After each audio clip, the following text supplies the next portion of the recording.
जी sir, आपका जो परिवहन उप निरीक्षक से आप निरीक्षक बने हैं, उसके लिए हमारे चैनल की ओर से आपको बहुत बहुत बधाई। धन्यवाद। आज सर जो कार्रवाई की आपने उसके बारे में बताएं।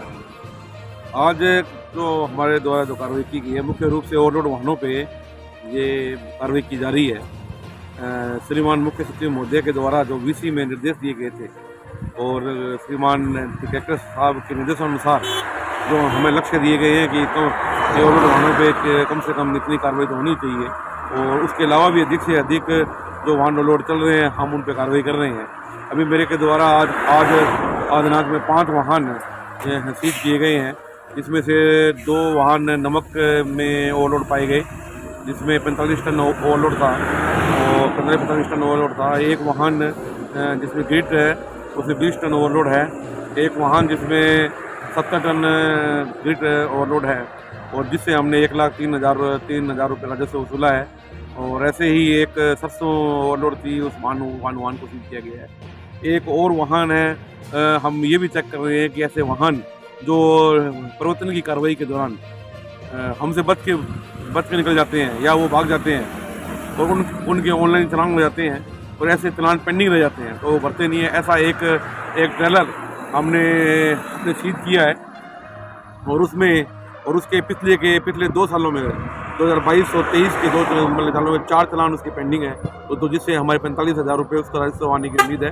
तो ऐसे करके जो हमारे द्वारा जो रात्रि में जो कार्रवाई की गई है और अब तक जो आज की तारीख में जो कार्रवाई की गई है, उसमें 5 ओवरलोड वाहनों को कार्यालय में सीज किया गया है। एक ओवरलोड वाहनों की मौके पे उससे जुर्माना वसूला गया है, और एक बिना जो पुराने पेंडिंग चालान है उसको सीज किया गया है। अभी आपके यहाँ आने के दौरान ही आपने देखा होगा, जो प्रवर्तन की कार्रवाई के दौरान हम ओवरलोड वाहनों के अलावा ऐसे वाहन जिनके टैक्स बाकी है, चाहे वो कमर्शियल टैक्स है, गुड्स व्हीकल है जो साल में एक बार जमा कराना है, या बसेज के टैक्स है जो हर महीने जमा कराना होता है, या ऐसे व्हीकल जो एग्रीकल्चर रूप में रजिस्टर्ड है या प्राइवेट व्हीकल के रूप में रजिस्टर्ड है लेकिन वो कमर्शियल रूप में काम कर रहे हैं, ऐसे वाहनों पे भी हमारी धरपकड़ की जा रही है, ऐसे वाहनों को पकड़ा जा रहा है। उसी परिप्रेक्ष्य में हम आपके सामने अभी एक वाहन को रोका, जिसकी जांच की तो उसमें ट्रैक्टर पर लोडर का लदान पाया गया, और जो कमर्शियल यूज में आ रहा है उसको अब भी सीज किया गया है।